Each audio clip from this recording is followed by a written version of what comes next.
Astro TV Anusuya நேயர்களுக்கு வணக்கம். உங்கள் ஜோதிடர் முருகேசன் பேசுகிறேன். இன்றைய வீடியோவில் மிதுன ராசிக்காரர்களுக்கு வருகின்ற சனி பகவான் பயிற்சினால உங்களுடைய சுய ஜாதகப்படி எப்படி இருக்கும் என்பதை பற்றி தான் இன்றைய வீடியோவில் நாம் பார்க்க இருக்கிறோம். இப்ப மிதுன ராசிக்காரர்களுக்கெல்லாம் 2025 மார்ச் 29 முதல் ராசிக்கு 10ஆம் இடத்துல தசம கேந்திரத்துல சனி பகவான் சஞ்சாரம் செய்திருக்கிறார். மிதராசிக்காரர்களுக்கு 8க்கும் 9க்கும் அதிபதியாக உள்ள சனி பகவான் 10ஆம் இடத்துல சஞ்சாரம் செய்ய போவது சிறப்பு அப்படின்னு சொல்லாங்க. பொதுவா சனி பகவான் கோச்சாரத்துல ராசிக்கு 3, 6, 11 ராஜயோக பலன்களை கொடுப்பார்.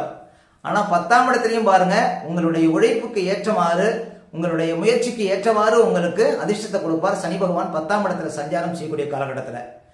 இன்னும் சொல்ல போனா பிறப்பு காலத்துல யாருக்கெல்லாம் 10ஆம் இடத்துல சனி இருக்கோ அவங்க எல்லாம் பாருங்க தலைமை பதவிக்கு தகுதியானவர்கள். ஒரு 100 பேருக்கு, 1000 பேருக்கு, 1,00,000 பேருக்கு தலைமை தாங்கக்கூடிய தகுதி கொடுப்பார் 10ஆம் இடத்துல சனி பிறப்பு காலத்துல இருப்பது. இப்ப மிதராசிக்காரர்களுக்கு 10ஆம் இடத்துக்கு சனி வரார். அதே பாருங்க தலைமை பதவிகள் தேடி வரும் மிதராசிக்காரர்களுக்கு. புதிய வேலை கிடைக்கும், உத்தியோகத்துல நல்ல ஒரு சிறப்பை பார்க்க முடியும், ஒரு சிலருக்கு உயர் பதவிகள் தேடி வரும்.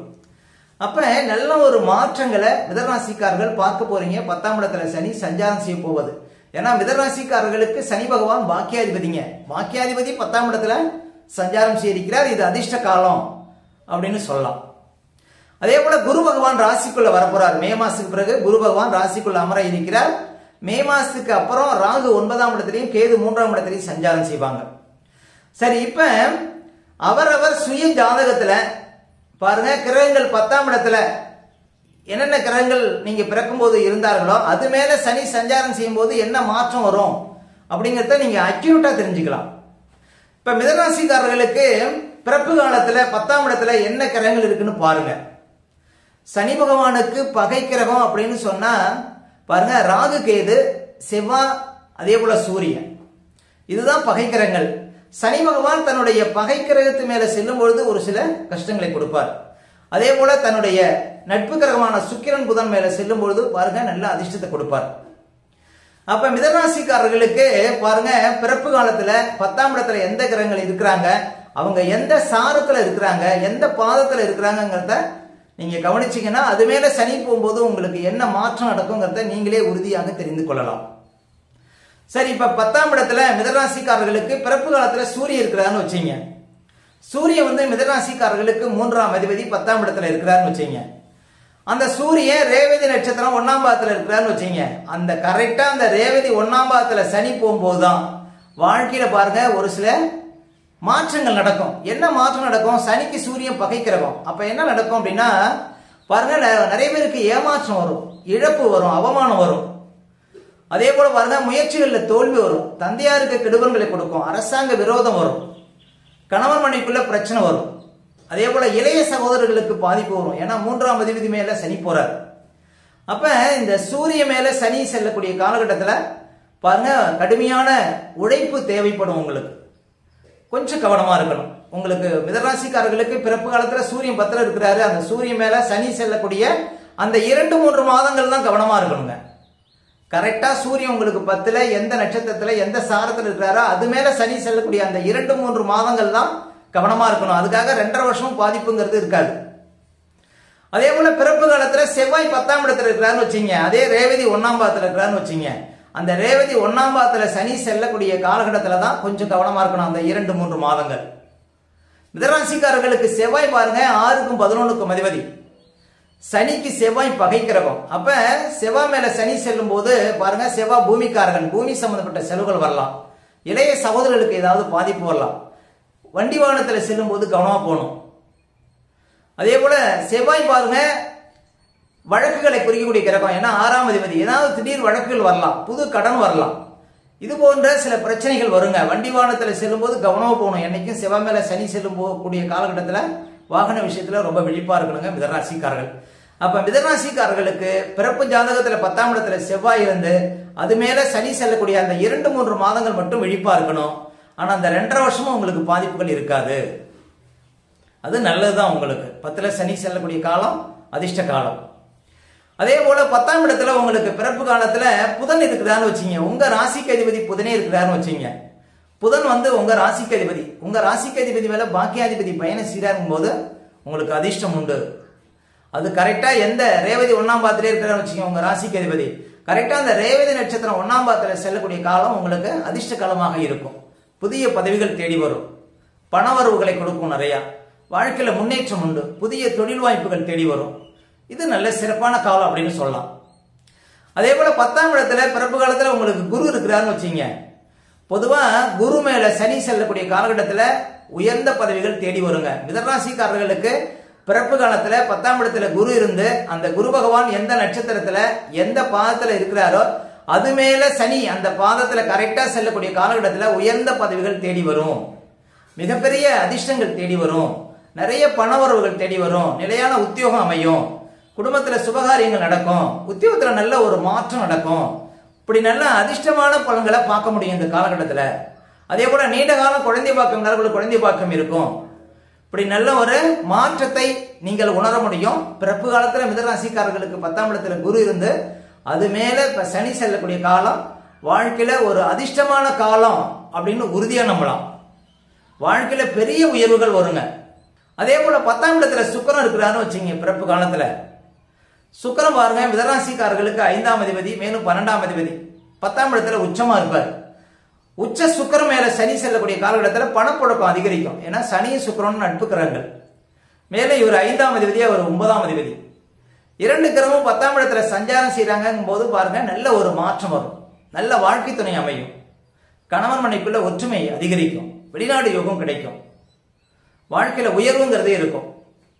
அப்ப சுக்கிரன் மேல சனி சஞ்சாரம் செய்யக்கூடிய காலமும் அதிர்ஷ்ட காலம். அந்த சுக்கிரன் எந்த நட்சத்திரத்துல எந்த பாதத்துல இருக்கிறாரோ அந்த கரெக்டா அந்த பாதத்துல செல்லக்கூடிய காலகட்டத்தில் தான் வாழ்க்கை மாற்றங்கள் நடக்கும்.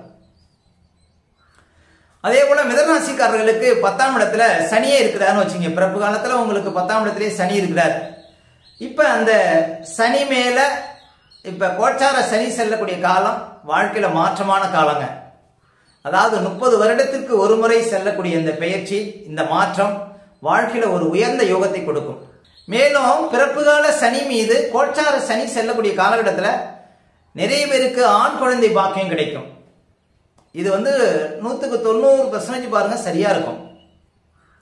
அதே போல நீங்க எந்த ராசியா இருந்தாலும் உங்க பிறப்பு கால சனி மீது கோச்சார சனி செல்லக்கூடிய காலகட்டத்தில் கட்டாயம் ஆண் குழந்தைங்கிறது கட்டாயம் இருக்கும். அப்ப மிதராசிக்காரர்களுக்கு பிறப்பு காலத்துல 10ஆம் இடத்துல சனி இருக்கிறார், அவர் உத்திரட்டாதி 1ல இருக்கிறார்னு வச்சுங்க, அதே உத்திரட்டாதி 1ல சனி சஞ்சாரம் செய்யக்கூடிய காலகட்டத்துல மிகப்பெரிய பதவிகள் தேடி வரும், வாழ்க்கையில உயர்வுங்கிறது இருக்கும், நல்ல பணப்புழக்கம் இருக்கும், புதிய முயற்சிகள் கைகூடும், புது வேலை கிடைக்கும், வாழ்க்கையில ஒரு உயர்வான காலம், வாழ்க்கையில ஒரு சில பேர் செட்டில் ஆகக்கூடிய காலம் அப்படின்னு சொல்லலாம். ஒரு நிரந்தர பதவி, வாழ்க்கையில் நிரந்தர வருமானம் இதெல்லாம் கொடுக்குங்க. பிறப்பு காலத்துல உங்களுக்கு 10ஆம் இடத்துல சனி இருந்தா இன்னைக்கு கோச்சாரத்துல சனி அது மேல செல்லக்கூடிய காலம் வாழ்க்கையில ஒரு அதிர்ஷ்ட காலம் அப்படின்னு உறுதியா நம்பலாம். அதே போல மிதராசிக்காரர்களுக்கு பிறப்பு காலத்துல 10ஆம் இடத்துல ராகு இருக்கிறான்னு வச்சுங்க, அந்த ராகு மேல இந்த சனி சஞ்சாரம் செய்யக்கூடிய காலகட்டத்தில் கொஞ்சம் விழிப்பா இருக்கணும். முக்கியமா பாருங்க, இப்ப ராகு உத்திரட்டாதி 1ல இருக்கிறாருன்னு வச்சுங்க, அதே உத்திரட்டாதி 1ல சனி சஞ்சாரம் செய்யக்கூடிய காலகட்டத்துல தான் ஒரு சில பேருக்கு உத்தியோக இழப்பு வரும். ஏன்னா சனி தொழில்காரகன், இந்த தொழில்காரகன் ராகு விஷக்கிரக மேல சஞ்சாரம் செய்யும் பொழுது பாருங்க தொழில கஷ்டம் வரும், டீப்ரமோட் ஆகும், சில பேருக்கு தேவையில்லாத இடமாற்றம் வரும், ஒரு சில பேர் விஆர்எஸ் கொடுப்பாங்க, உத்தியோகத்தை கட்டாயமாக இழக்கக்கூடிய சூழ்நிலை ஏற்படுங்க. அப்ப பிறப்பு காலத்துல உங்களுக்கு 10ஆம் இடத்துல ராகு இருந்து கோச்சாரத்துல சனி அது மேல செல்லக்கூடிய அந்த காலகட்டத்தில் அந்த 2-3 மாதங்கள்ல வாழ்க்கையில மிகப்பெரிய ஒரு வீழ்ச்சி, வாழ்க்கையில பாருங்க பல தோல்விகள் ஏற்படுவதற்கு வாய்ப்பு இருக்கு. இந்த காலகட்டத்தில் ரொம்ப விழிப்பா இருக்கணும் மிதராசிக்காரர்கள். அதே போல 10ஆம் இடத்துல உங்களுக்கு பிறப்பு காலத்துல கேது இருந்து அந்த கேது பகவான் எந்த நட்சத்திரத்துல எந்த ஸ்தானத்துல இருக்கிறாரோ அது மேல சனி செல்லக்கூடிய காலகட்டத்தில் ரொம்ப விழிப்பா இருக்கணுங்க மிதராசிக்காரர்கள். கேது மேல சனி சஞ்சாரம் செய்யக்கூடிய காலகட்டத்தில் ரொம்ப விழிப்பா இருக்கணும். புதிய முயற்சிகள் பாருங்க கூடாது, அந்த காலகட்டத்தில் பெரிய முதலீடுகள் எதுவும் செய்யக்கூடாது. அதே போல சொந்த பந்த பகை வரும் அந்த காலகட்டத்தில். அதே போல எடுக்கக்கூடிய முயற்சிகளில் தோல்வி வரும், உத்தியோக இழப்பு வரும். அதே போல நிறைய பேருக்கு டீப்ரமோட் ஆகும், உத்தியோகம் சார்ந்த விஷயத்துல நிறைய பிரச்சனைகள் வருங்க அந்த கேது மேல சனி சஞ்சாரம் செய்யக்கூடிய காலகட்டத்தில். அப்ப எனக்கு பிறப்பு காலத்துல 10ஆம் இடத்துல எந்த கிரகமே இல்லைங்க அப்படின்னா உங்களுக்கு அது நல்லதுதான், உங்களுக்கு எந்த கஷ்டமும் இருக்காது, பெரிய ஒரு சலனம், வாழ்க்கையில ஒரு பெரிய ஒரு இழப்புங்கிறது கட்டாயம் இருக்காது. 10ஆம் இடத்துல உங்களுக்கு பிறப்பு காலத்துல ஏதாவது கிரகங்கள் இருந்தாதான் ஒரு சலனம், வாழ்க்கையில சில மாற்றங்கள், வாழ்க்கையில சில உயர்வுகள்ங்கிறது இருக்கும். பொதுவா 10ஆம் இடத்துல உங்களுக்கு பிறப்பு காலத்துல சுக்கிரனோ குருவோ இருந்து அது மேல இந்த சனி செல்லக்கூடிய காலம் ஒரு பெரிய அதிர்ஷ்ட காலங்க. யாருக்கெல்லாம் மிதராசிக்காரர்களுக்கு 10ஆம் இடத்துல குருவோ அல்லது சுக்கிரனோ இருக்கிறாங்களோ அவங்களுக்கெல்லாம் இந்த காலம் வாழ்க்கையில ஒரு உயர்வான காலம் அப்படின்னு உறுதியா நம்பலாம். கோடிக்கணக்கில் சம்பாதிக்கக்கூடிய பாக்கியத்தை கொடுக்கும் ஒரு சிலருக்கு.